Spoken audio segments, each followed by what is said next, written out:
Tematski parki, že sama beseda, a ne? Takoj pomislimo na pobeg iz vsakdana. To so kraji, kjer domišljija dobesedno oživi.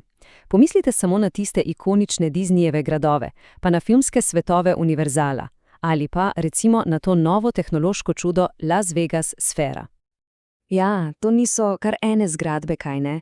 To so pravzaprav otipljivi dokazi naše domišljije. Pravi epicentri zabave, ki vsako leto pritegnejo na milijone obiskovalcev in, ja, resnično krojijo našo popularno kulturo. Ampak, kaj pa če je vse to, kar poznamo danes, v resnici šele začetek?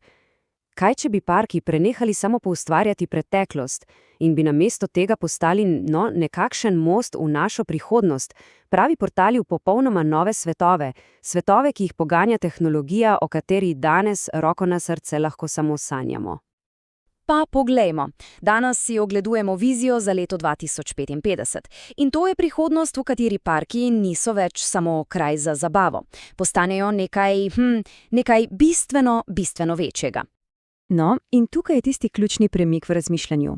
Ne gre več samo za to, da poustvarjamo svetove, ki jih že poznamo. Ne, gre za gradnjo in celo testiranje svetov, ki šele prihajajo. Tako parki postanejo, če pomislite, pravi živi laboratoriji za našo prihodnost.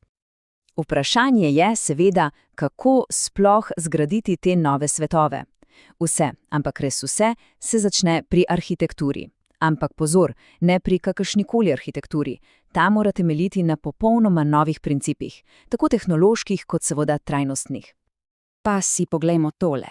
Predstavljajte si, da je vsak, ampak res vsak element zasnovan za popolno potopitev v izkušnjo. Torej, namesto klasičnega vhoda, vas pozdravi hologram, ki je prilagojen samo vam. Namesto, da bi hodili med atrakcijami, vas prevažajo pametne kapsule, ki same optimizirajo pot glede na gnečo. Noro, kaj ne? Ampak v ozadju vsega tega blišča je še nekaj, kar je morda celo ključno – trajnost. Pozabimo na tisto ogromno porabo virov današnjih parkov. Te nove strukture so zasnovane kot samozadostni ekosistemi. Zgrajene so iz materialov, ki dobesedno čistijo okolje in imajo zaprte vodne kroge. Vodo pridobivajo kar iz zraka, samo pomislite na to. No, in v tej naši viziji se izrišeta dva zelo konkretna koncepta. Na eni strani imamo Neoverse Areno, to je pravo svetišče za gamerje, sredi puščave. Na drugi pa Stellar Odyssey, neverjetno odisejo v vesolje, postavljeno nekje na obali. Dva popolnoma različna svetova, ki pa ju, zanimivo, poganjajo isti futuristični temelji. Pa se potopimo najprej v prvega. V ta neonski kiberpunk svet Neoverse Arene. Poglejte, to ni samo še en zabavišni park, to je fizična manifestacija digitalnih svetov. Zgrajen je za generacije, ki so, odrasle z igralnimi ploški v rokah. Osrednja atrakcija, Quantum Quest Arena. Poslušajte tole. Najprej greste na celotelesno skeniranje. Potem vas opremijo s haptično obleko, s katero občutite dobesedno vse, od udarca meča do pospeška vesoljske ladje.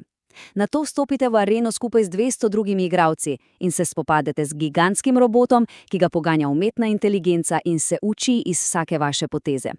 In najboljše, zmaga ni samo virtualna. Ne, prinese resnično, otipljivo digitalno lastnino v obliki NFT-ja. In to sploh še ni vse. V samem srcu parka stoji Kolosej e-športa. To je ogromen amfiteater za 50.000 gledalcev obdan s 360-stopinskimi holografskimi projekcijami. Tu se odvijajo največji svetovni turniri. Ampak fora je v tem, da gledalci niso samo pasivni, ne, prek svojih naprav lahko dejansko vplivajo na dogajanje v areni. Seveda pa park ponuja še cel kup drugih stvari. Recimo dirkanje z vozili, ki se jih upravlja kar z mislimi, pa sobe pobega, kjer se meje med resničnim in virtualnim popolnoma zabrišejo, ali pa ustvarjalne delavnice za družine, kjer umetna inteligenca otroke skozi igro uči osnov kodiranja. Ok, dovolj neonskih luči. Zdaj pa se prestavimo nekam drugam, v tišino in veličastnost vesolja. Dobrodošli v Stellar Odyssey, parku, ki je v celoti posvečen raziskovanju vesolja in vsem njegovim čudesom. Tukaj je glavna izkušnja simulator orbitalne izstrelitve, ampak poudarjam, to ni nek navaden tobogan. Vstopite v repliko prave rakete, ki vas s pomočjo centrifugalnih sil in osemka zaslonov dobesedno izstreli v orbito.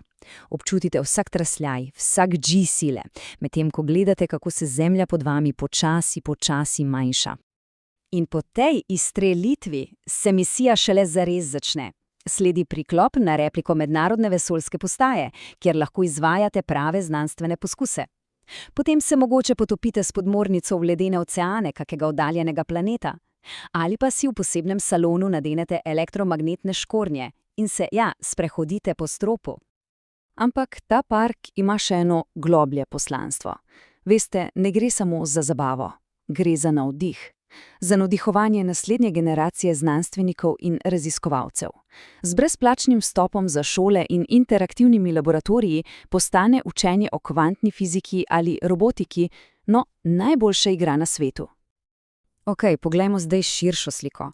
Ker ti parki ne bi bili samo neki izolirani otoki zabave. Sploh ne. Njihov vpliv bi bil gospodarski, tehnološki in seveda družbeni. Pa poglejmo številke, ker so res usupljive. Medtem ko naj bi trg navidezne resničnosti do leta 2030 zrasel na $1 bilijon, bi ti parki prihodnosti do leta 2060 lahko ustvarili, poslušajte to, 500 milijard evrov prihodkov letno. To ni več samo zabava, to je nov motor globalnega gospodarstva. Ampak veste kaj, gospodarski vpliv je samo en del zgodbe. Pravi pomen teh parkov daleč presega finance. Postali bi resnični delujoči laboratorij za našo prihodnost. Tu bi se testiralo vse, od sistemov za življenje na Marsu do novih družbenih struktur v metaverzumu. Bili bi pravi inkubatorji, ki bi pospešili napredek celega človeštva. In ta citat iz gradiva, ki smo ga pregledali, res popolnoma povzame bistvo. Ne gre več za neko enodimenzionalno zabavo, gre za večplastne destinacije, ki izobražujejo, morda celo zdravijo in seveda inovirajo. In vse to nas pripelje do enega samega ključnega vprašanja. Ko zabava postane tako potopitvena, ko se meje med igro, učenjem in življenjem popolnoma zabrišejo, kje se potem sploh še začne resničnost? In to je mogoče največja pustolovščina od vseh, na katero nas vabijo ti parki prihodnosti.